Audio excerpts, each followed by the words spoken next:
Hey people, so let's get this book review started.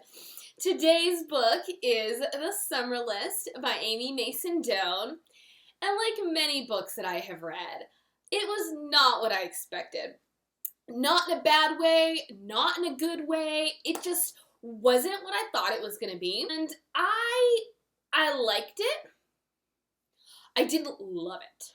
When it came down to me writing my pro-con list, my cons far outweighed my pros. Sorry guys. Anyways. But that's not to say it's not a good book. Because there were definitely moments where I got caught up in the story and I found myself unwilling to put it down. But I just didn't love it. I would recommend it. I don't recommend the audiobook. There are two narrators for this book, and the main narrator just had this really weird cadence, and it was distracting. And so since she was the main narrator, I found it unenjoyable to listen to her parts. So yeah, if you're gonna read the book, don't listen to it, just read it. If you're unfamiliar with The Summer List, my impression, alright, so when you read the Dust Jacket, it talks about two friends going on a scavenger hunt, and this scavenger hunt essentially brings them together, okay? My impression was more of a YA novel in which, like, it's kind of an adventure story where they have this grand adventure as they go on this scavenger hunt. And it's not that at all. And I don't know if it can really even be classified as YA. There are essentially three sections. There is the present. So the main characters of the novel are Laura and Casey, who are BFFs, okay? So there's the present, when they are coming back together after a prolonged separation. There is their past, when they meet and they're growing up, and then there is the past, or at least, I mean, tiny spoiler, like, we don't really know when this is taking place. We don't even know how it has anything to do with the Casey-Laura storyline, but here's your spoiler. It is essentially the story of Laura's mother, because Laura is adopted, and it's a huge part of the book. I wouldn't say it was distracting or it took away from the book, but when I first read a review about how this was a major storyline point, I was probably a couple chapters in already, and my first thought, okay, like, judge me if you want. My first thought was like, really? Like, we have to make that the important part of the novel? Not that I have anything against adoption, I just was like, how many things are we going to try to squeeze into this novel?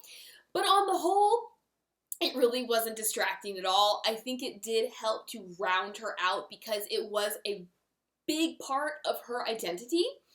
So the spoiler is that it is the story of her mother, Catherine, and Catherine meeting Laura's father, essentially. So we'll get more into that later, but the deal with Catherine and Laura is, gosh, where to start? You know, always, like, when you have these dual narrations, these past and present of people's storylines, like, it's kind of hard to talk about the book and to talk about where they are now without kind of telling you how they got there, but I will try. Amy Mason Doan did it, I can do it too, except I'm a spoiler girl, so I tend to spoil things. So the novel opens up, like, first, let me tell you, this is something I didn't like, okay? I really didn't care for it. And it opens up with Catherine's point of view. And so you automatically, like, we don't know who she is. And it's a prologue, so we have no clue who our narrator is. And then we're thrown into the Laura Casey storyline. And so, especially because every time we come back to the Catherine perspective, it's probably 10 chapters in, if not more, before we even learn her name. So we have no clue who this person is who is starting our story. We have no clue how what she's doing ties in to anything. So, like, if we had started with this prologue with maybe a better understanding of how it ties into the rest of the novel, or if we had started with Catherine and maybe continued with her a little bit more, or didn't wait so long to get back to her, and didn't wait so long to really figure out who she is and how her storyline connects to the rest of the story, I would have been fine, but it completely threw me off, and I was just ready to put the book down already. That was a little caveat. The main story is Laura and Casey. And so we open up with Laura getting a piece of mail. And she opens it up. She's thinking it's like a birthday invitation that was mistakenly delivered to her instead of the little girl down the hall.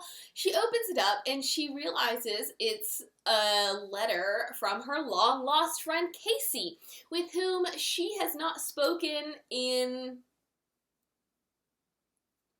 20 years. And so she's like, oh, I don't want to see her again. Like, I'm going to throw this thing out. And of course she does, but then she retrieves it and she like carries it around with her. And it's basically an invitation because Laura and Casey grew up in this place called Coeur de Lune Lake. And she had since moved away. So it's an invitation to come see Casey back where they grew up. And I mean, it may have been something like, let's reconcile. I think it was really more like, come see me. Like, if you want to come, you don't even need to RSVP. Just show up. Red flag, anybody? Like, hello. Anyways, so she ends up deciding, yeah, I'm going to go see Casey. And then she gets there. And yes, over the years, Laura had sort of kept tabs on Casey, so she knew Casey had adopted a daughter. I think she knew that Casey now owned a bookstore, and it's one of those situations where, you know, she wants the information, but she doesn't seek the information out herself. She kind of takes what her mother has to tell her. She loves it. Like, she kind of soaks it in because that was her best friend. So she shows up, blah, blah, blah, blah, blah, blah, blah, and they find out it was not Casey who invited Laura, nor was it Laura who invited Casey, but it was Casey's mother, Alex, and it's kind of like setting people up on a date. And so here's a spoiler. Casey has ALS, which is Lou Gehrig's disease, so it's a neurological problem, and she there's no telling how long she has, but Alex wanted the girls to reconcile before Casey died. There's an even bigger spoiler towards the end, which I think also played into wanting to get them together before Casey died, but obviously it's this whole idea of like, you were best friends. I can't let Casey die without you guys patching things up. Spoiler number 2 is Laura had overheard a conversation between her boyfriend and Alex back when she was 17, 18, she was about to head off to college, and she heard this conversation between them, and she assumed that it meant that they had been sleeping together. So she gets out of Dodge. Like, she was supposed to live with Casey when they went to college. They had all these plans, and she was just like, peace out, I'm leaving, I'm going to SCAD, which, as a Georgia girl myself, I was like, woo woo, you know, and took a little bit of offense to the fact that Casey was like, why would you go to school in Georgia? There's nothing wrong with Georgia. You know, it's where the peaches grow. It's that LFO song. Anybody? Put it in the comment section. We speak real fast and we drink real fast and we speak real slow. I'll have to look it up. Or you can just tell me. So yeah, that's what happened, and she doesn't tell them why she leaves, and that was one of my questions. First off, let me tell you, I thought it was going to be a much bigger deal than that. When I read in somebody else's review, I thought it was going to be this huge, explosive moment, and it wasn't. It was her accidentally eavesdropping on their conversation, making the wrong assumption, and kind of sneaking out in the middle of the night. Like, she left, right? And I think she left Casey a letter. I think she emailed her boyfriend a 3-line breakup, and then she blocked his email, and then she blocked all the other emails he tried to email her from. So yeah, it was, not handled maturely, but what are you gonna do? She's 17, 18 years old. I was kind of disappointed because I was expecting a big bang, and I didn't get it. And I think that kind of falls in line with my overall problem with this book. There were just no real explosive moments, and for me, that's just boring. I can't say this is a boring book, but for me, I just kept waiting for a moment that never quite came. Here we are. Casey and Laura have met back up, and they realize that it was Alex who set them up, and now Alex is like, all right, not apparently.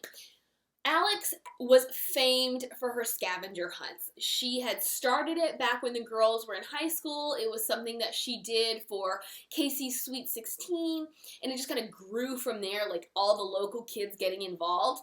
So she has arranged a scavenger hunt for these girls to do, and in the end, there's going to be a fabulous prize. And the girls are like, man, I don't really want to be involved in this, but what the hey. We quickly realize that it's like a journey to our past sort of deal, like, let's reminisce about all the good times we had and all the good times that we had them.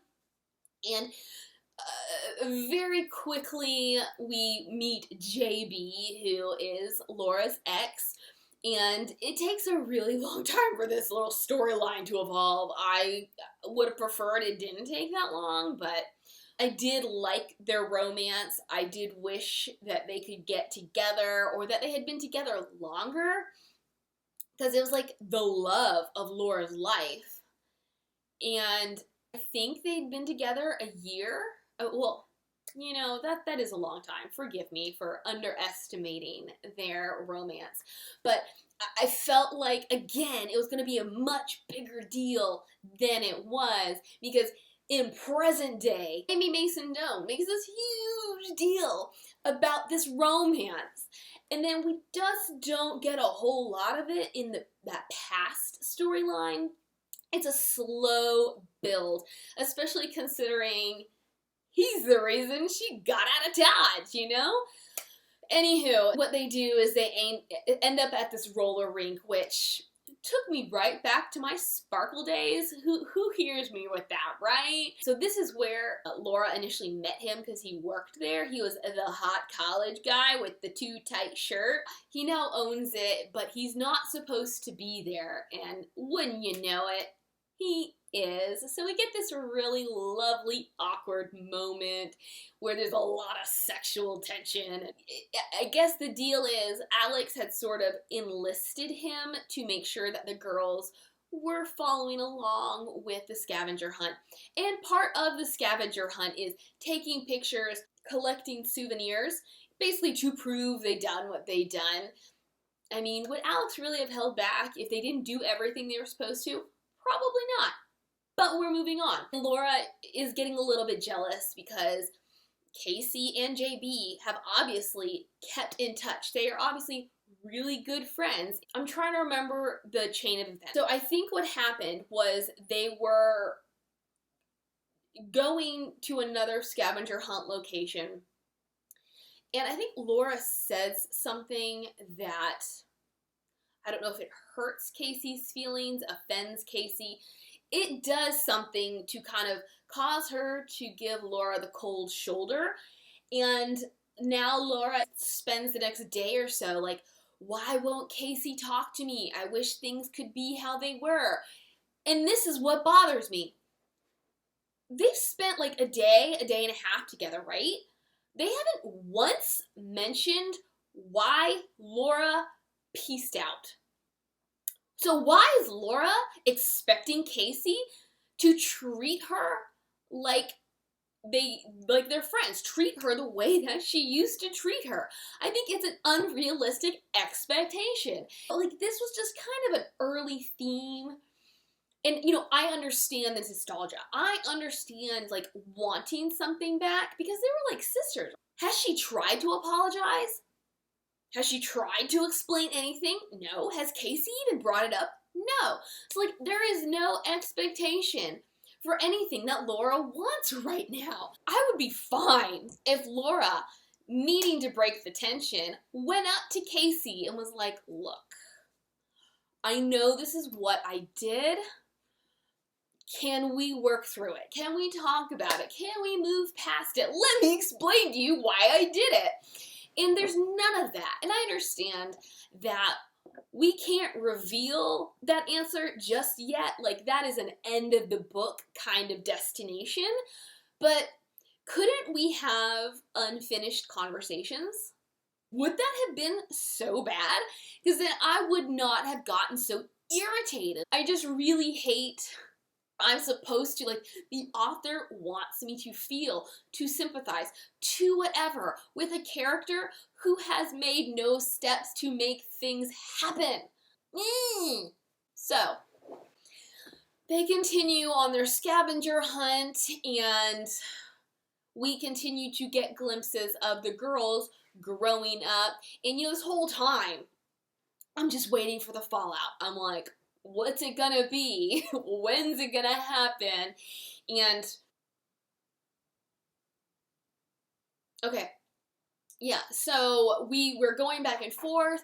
We are also getting glimpses into this Catherine storyline. The deal with Catherine is I think she's 13 or so, maybe a little younger, and she is at summer camp. And the one way we know that these two scenarios are connected is because in that prologue she talks about finding a piece of driftwood, and la-di-da-di-da, she talks about a place called Coeur d'Alene Lake, which is where Casey and Laura have been growing up. So, like, we do know there is some kind of connection, and I guess the suspense is figuring out how and who is Catherine. I didn't care for it at all. Catherine is at church camp. Catherine is not religious. Neither is her mother. But her mother, I don't know if it was a recent thing, but her mother had been divorced and was going through this single parenthood thing and was really stressed out. And I think, I don't know, I don't remember, I don't really care.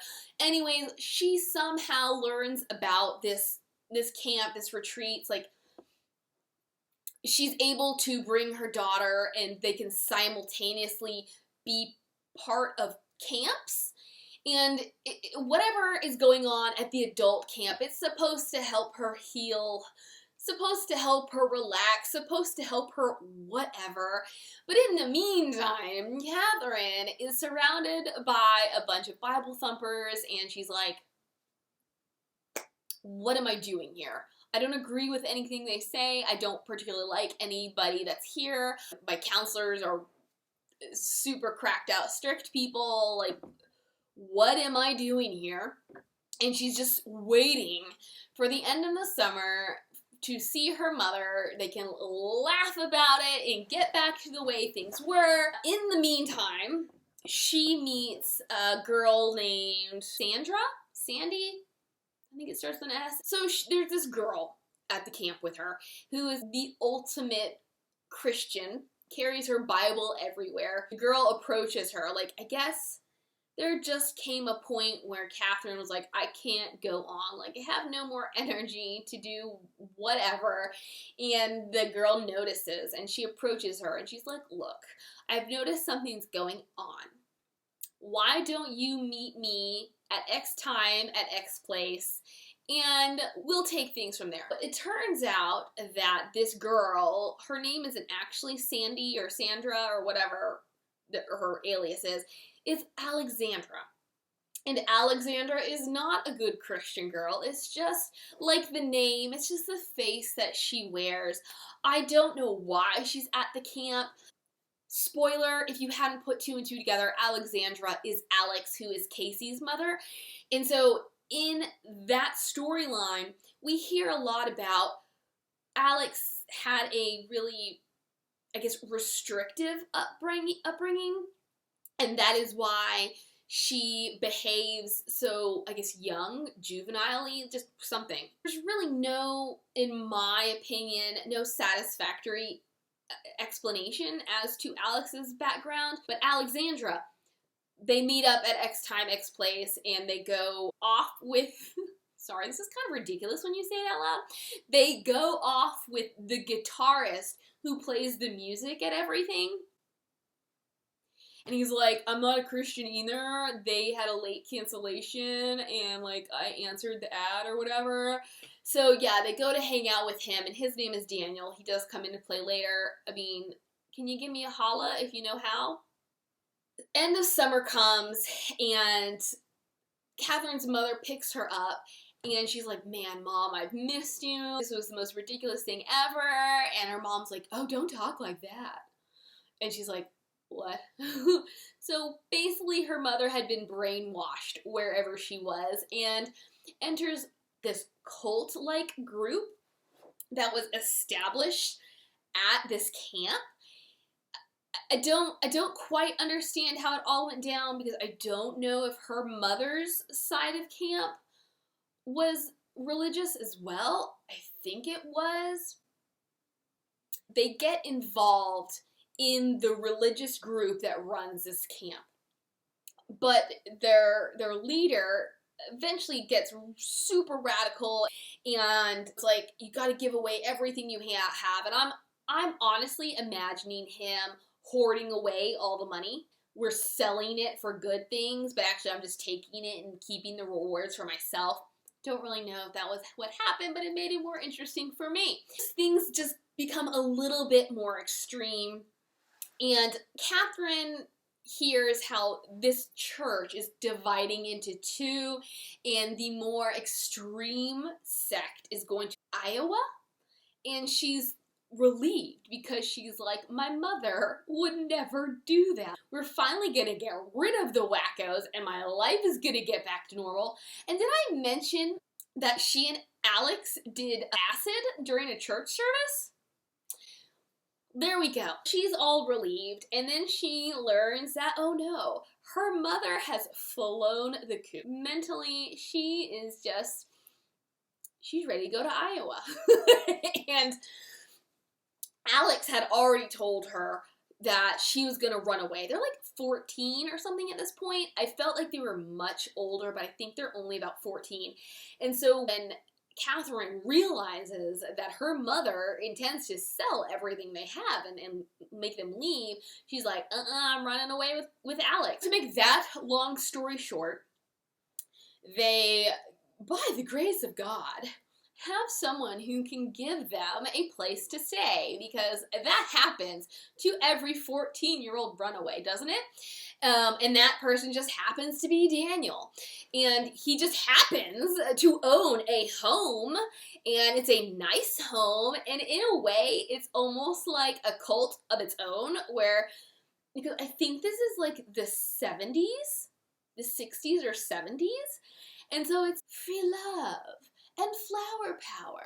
I mean, honestly, his main source of income was drugs, and that is where Alex got the acid that they took in church. I don't really know how much Catherine understands. It doesn't seem like she understands much at all, which makes sense because she's only 14. Long story short, Daniel calls her his special girl, and he ends up sleeping with her, and wouldn't you know it, who guessed it? He gets her pregnant. Dun dun! So that is Laura's mother and father, guys. But that's not all. Catherine discovers that Alex is pregnant too. And hey, Who can tell me who that daddy is? Daniel. They're both his special girls. Who can do math? Major spoiler, that means Laura and Casey are half-sisters. Ding, ding, ding, ding, ding. That's kind of the major reveal. Other kind of major reveal was that conversation that Laura overheard Alex and JB having was not about them sleeping together, but it was about Alex knowing Casey had ALS. Now look, they're 17, 18 at this point. When the book opens, they're almost 40, I think. That is how long it took Alex to tell Casey she has the ALS gene. Whatever. As we're going through this past Laura Casey storyline, Alex is just doing a lot of weird stuff. Like, she's getting into Wicca, she's getting into all these kind of weird things, and she's always trying to get people's blood. It was because she wanted to see if the girls had this gene, because that is what Daniel died from, and that was kind of the reason that he slept with them, that he lived the way he did. Here's a minor subplot, is on this lake that the girls live on, Alex and Casey move into this house called the Shipwreck. And back in the day, there had been this really wealthy family who had a house, and then they built the Shipwreck for the children, and they all died. Like, all these kids met this really tragic end. So what we learn is that Daniel was one of those children, and I guess all the children had this genetic disorder, or just they had something going on with them, and he survived out of all of them. As he is the only surviving member of this generation, he just starts to live his life like he can't die. Obviously, when Alex and Catherine get pregnant, down the line, Alex is like, I need to get my kid checked, and I should probably get her sister checked too. When it comes to Catherine, I felt like there was a lot that was drawn out about this book. And then there were a lot of really compressed moments, like why Laura got out of Dodge. She just overheard this conversation, which I guess, like, I'll give her a little bit of it, because she was experiencing extreme emotional distress. Like, her beloved dad had just passed away. Like, okay? And I guess in this moment of weakness, she was just willing to believe her boyfriend had been cheating on her. Catherine, that's where I wanted to go. The whole deal is, Laura has always wondered who her parents were, why they gave her up. And at the end, she kind of figures it out before the scavenger hunt ends. I don't know how. It has something to do with a postcard and Alex's age. Not worth explaining. If you really want to know, read the book for yourself.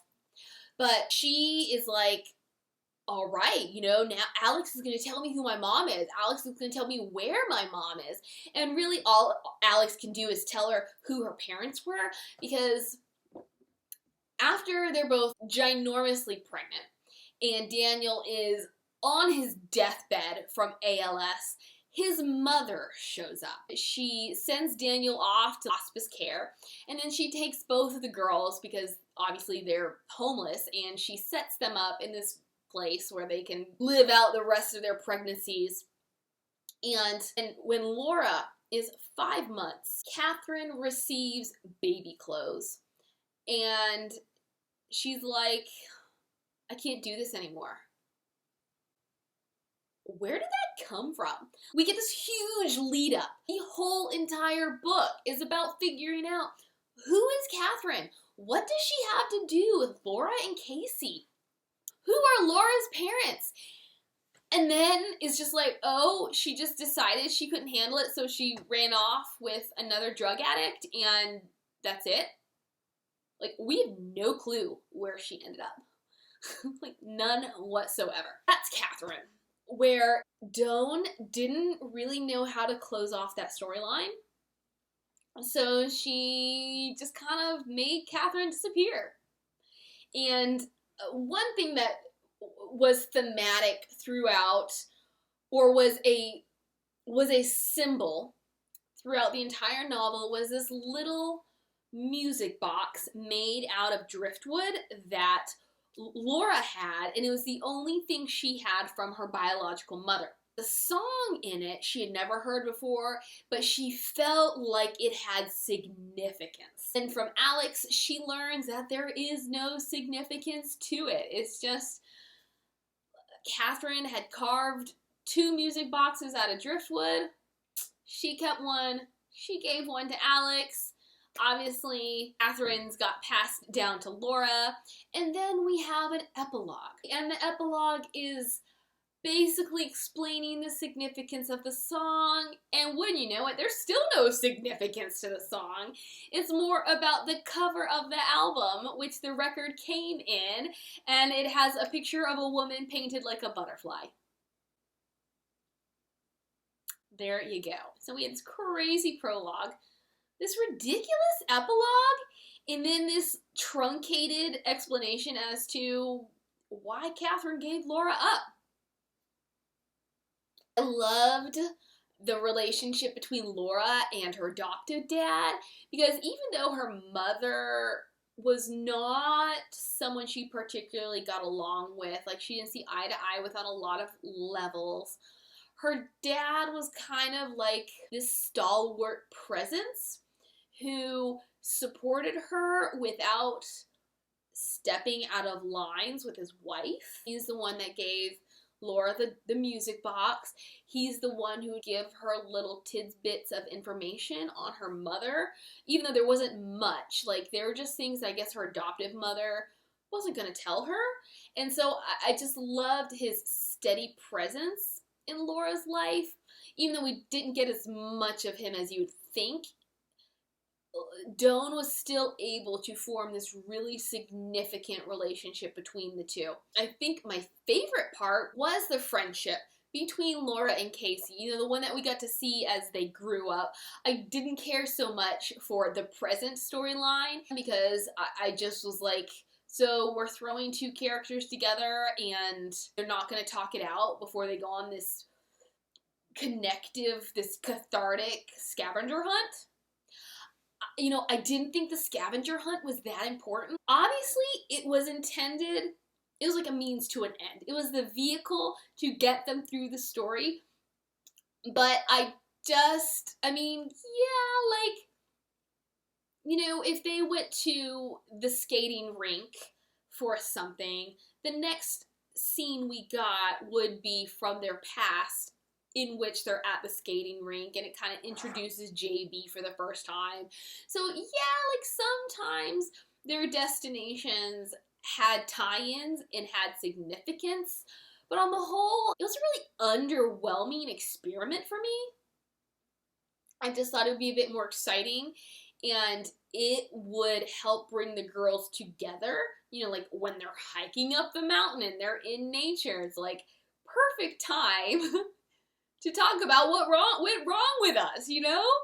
And it just, we never really got that. I think it was when Laura learned that Casey had ALS, because she started to get suspicious about something was going on with Casey and nobody would tell her. I think maybe she eventually got JB to tell her, or she figured it out for herself. There was no come to Jesus moment until after Laura learned that Casey was dying. I'm gonna get this done real quick. I didn't feel like the storylines matched up in terms of interest level. I thought that the Catherine one was really disjointed, that the past Casey Laura was the most interesting, that the present Casey and Laura was really slow, and then maybe the Catherine storyline would pick up, and then the present Casey and Laura would pick up, and the past Casey and Laura would slow down. Like, I felt like they weren't on the same level of interest, and so I would have been pleased to have skipped all of the Catherine storyline until she gets pregnant. Yeah, we got to figure out why she got where she got to be in the situation she was in, but on the whole, I was just like, I mean, I don't care. This is not something that's going to bother you, more than likely, but this is a major pet peeve for me. When every character in a novel is quirky, do they all have to have something super special about them? It's almost as boring as if everybody were average. Like, you have to have one character stand out. Every character cannot stand out. It's just too much. And so we had Casey, who had all her quirks, and then we had Alex, who, like, wrote the book on quirky, and then we had JB, and then we had Catherine, and then we had Daniel. I guess Laura was kind of normal, but then we had her mother, and I was just like, I'm over it, you know, can we just not? Final problem that I had was both girls being Daniel's special girl.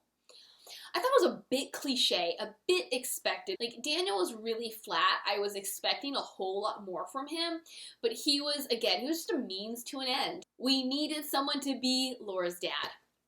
And I honestly expected it from the very beginning because he was kind of the only male in Catherine's sightline. This book, as I said, if you want to read it, don't listen to it. I talked to one other person who has read it, and she was not impressed. She kind of felt like I did, where it was an okay book. But overall, it just wasn't the best book we'd ever read. Naturally, everybody's going to have their own opinion, and so I've seen a lot of positive reviews. I saw one girl, it was funny. She was like, this is my spoiler review. She gave 3 bullet points, and she was done. I was like, where's the rest of the review? So I don't even know what she thought. Yeah, there we go. That is the summer list. What are your favorite summer reads? What are the summer reads that let you down? Do you prefer to read romance in the summer? Do you prefer to read a beach read in the summer? Post it down below, and don't forget to like and subscribe, and so I can feel the love, because I love love. I didn't love this book, but what you gonna do? Bye.